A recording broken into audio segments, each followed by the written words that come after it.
तो महाराष्ट्र में आगामी चुनाव को देखते हुए सभी पार्टियां जोर आजमाइश में लगी है। पार्टियां एक दूसरे पर कीचड़ उछालने में पीछे नहीं लग रही है। सभी एक दूसरे पर आरोप प्रत्यारोप भी कर रहे हैं। अब इसी बीच राज्य के उच्च एवं तकनीकी शिक्षा मंत्री चंद्रकांत पाटिल ने उद्धव ठाकरे की धज्जियां उड़ाने में कोई कसर नहीं छोड़ी। उद्धव ठाकरे की पार्टी को उन्होंने महाराष्ट्र के इतिहास की सबसे कमजोर विपक्षी पार्टी तक कह दिया और ये तक सलाह दे डाली कि अगर उद्धव ठाकरे को जमीनी हकीकत देखनी है तो उन्हें गाँव का दौरा करना चाहिए, तभी जाकर उनकी अमीरी का चश्मा उतरेगा। इसी दौरान चंद्रकांत पाटिल ने मोहित कंबोज, आदित्य ठाकरे की मुलाकात पर भी बहुत कुछ कहा। साथ ही साथ अशोक खैरात धोखाधड़ी मामले पर भी बड़ा बयान दिया। तो क्या कुछ कहा चंद्रकांत पाटिल ने, आपको सब कुछ दिखाते हैं। कैसे उद्धव ठाकरे की धज्जियां उड़ा दी ये भी दिखाते हैं। आप भी पाटिल के इस पूरे बयान पर अपनी राय कमेंट बॉक्स में जरूर दें और वीडियो को भी शेयर करें।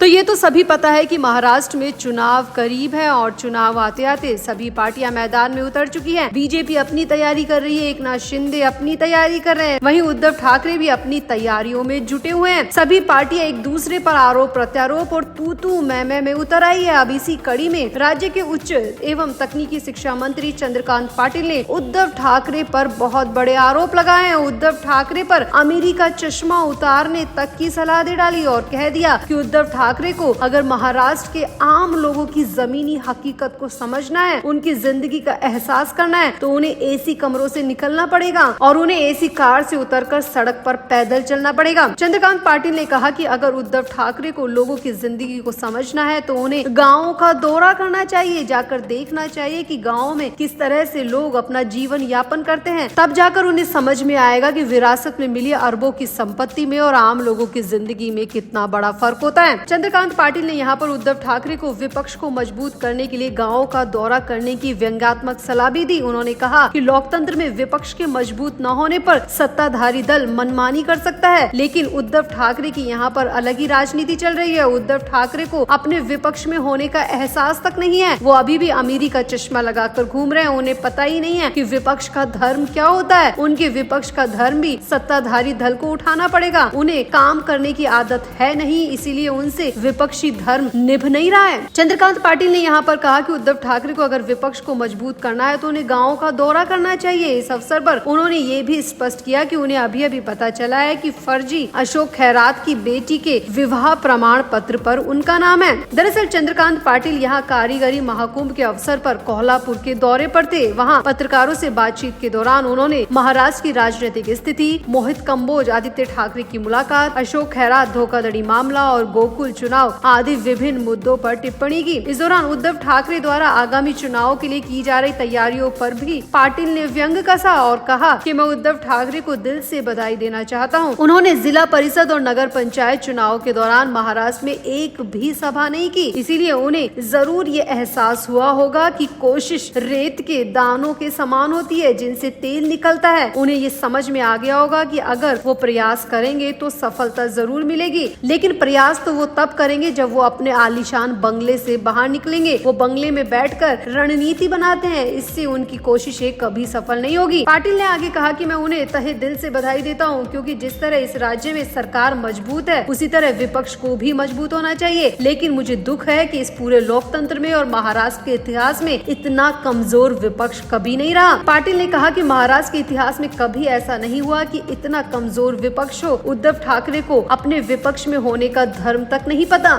यहाँ पर चंद्रकांत पाटिल ने उद्धव ठाकरे को शरद पवार का उदाहरण दिया और कहा कि शरद पवार से उद्धव ठाकरे को बहुत कुछ सीखना चाहिए, क्योंकि शरद पवार की एक खासियत है, जैसे ही वो अपने खराब स्वास्थ्य से उबरे वो वैसे ही तुरंत दौरे पर अपने घर से निकल गए, गाँव का दौरा कर रहे हैं। लेकिन यहाँ पर उद्धव ठाकरे अपने आलीशान बंगले से बाहर निकलने को तैयार नहीं है। वहीं यहीं पर पाटिल ने ये भी क्लियर कर दिया कि मोहित कंबोज और आदित्य ठाकरे की मुलाकात की वजह क्या थी। पाटिल ने यहाँ पर कहा कि मुझे इस बारे में कुछ नहीं पता। आदित्य ठाकरे मोहित कंबोज की बेटी की जन्मदिन पार्टी में गए थे, इसका मतलब ये नहीं है कि वो बीजेपी में आएंगे। हमारी पार्टी उनको लेकर बिल्कुल भी लालायित नहीं है। हमारी पार्टी को न आदित्य ठाकरे की जरूरत है और न ही आदित्य ठाकरे जैसे किसी भी शख्स की जरूरत है जिन्हें राजनीति से कोई मतलब नहीं है, जिन्हें सिर्फ अपने ऐशो आराम से मतलब है। ऐसे लोगों को बीजेपी कभी भी अपनी पार्टी में नहीं लेगी। चंद्रकांत पाटिल ने यहाँ पर यह भी दावा किया कि गोकुल चुनाव में अन्य पार्टियां बीजेपी को हरा नहीं पाएंगी। उन्होंने कहा कि कि इस देश में बीजेपी को दरकिनार करके राजनीति नहीं चल सकती। गोकुल में चुनाव कैसे होंगे यह तो शुरुआत है, अब बैठकें होंगी। गोकुल चुनाव महागठबंधन के रूप में लड़ा जाएगा और अगर निर्विरोध जीतना है तो सभी नेता बैठकर फैसला लेंगे। चंद्रकांत पाटिल ने साफ कर दिया कि गोकुल चुनाव में महागठबंधन ही चुनाव लड़ेगा और उन्होंने साथ ही साथ उद्धव ठाकरे को भी चैलेंज कर दिया कि उद्धव ठाकरे को अगर इन चुनाव में अपनी बची कुची साख बचानी है तो उन्हें गाँवों का दौरा करना चाहिए, विपक्ष को कमजोर करना चाहिए, मुद्दों को उठाना चाहिए और अपने आलीशान बंगले से बाहर निकलना चाहिए। तो आपका पाटिल के इस पूरे बयान पर क्या कहना है? आप भी अपनी राय कमेंट बॉक्स में जरूर दें और वीडियो को भी शेयर करें।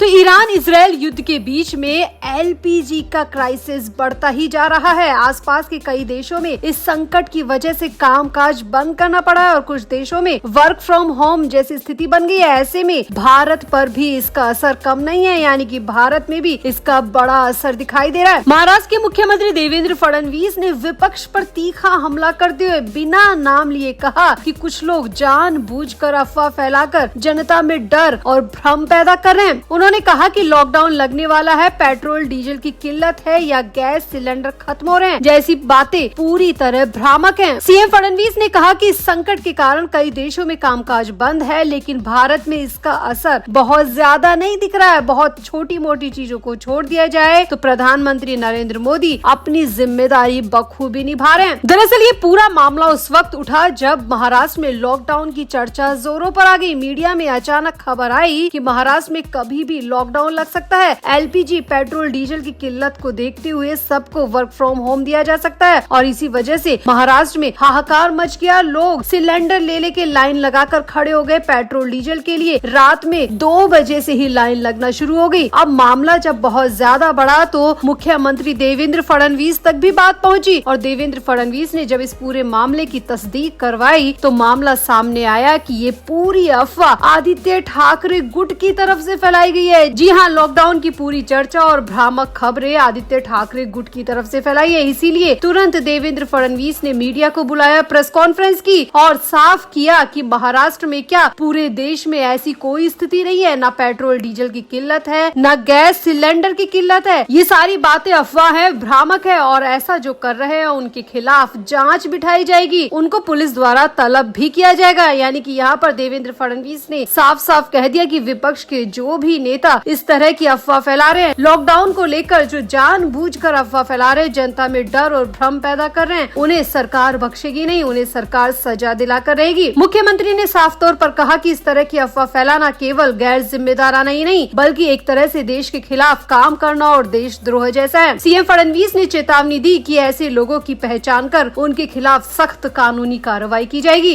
वहीं इसी प्रेस कॉन्फ्रेंस में देवेंद्र फडणवीस ने पीएम मोदी संग बैठक को लेकर भी बात की और कहा कि मैं भारत के प्रधानमंत्री नरेंद्र मोदी का आभार व्यक्त करता हूं। उन्होंने देश के सभी मुख्यमंत्रियों के साथ बैठक की। जिस प्रकार से प्रधानमंत्री मोदी ने वैश्विक संकट की इस स्थिति में नेतृत्व किया है, उनकी सभी मुख्यमंत्रियों ने सराहना की है।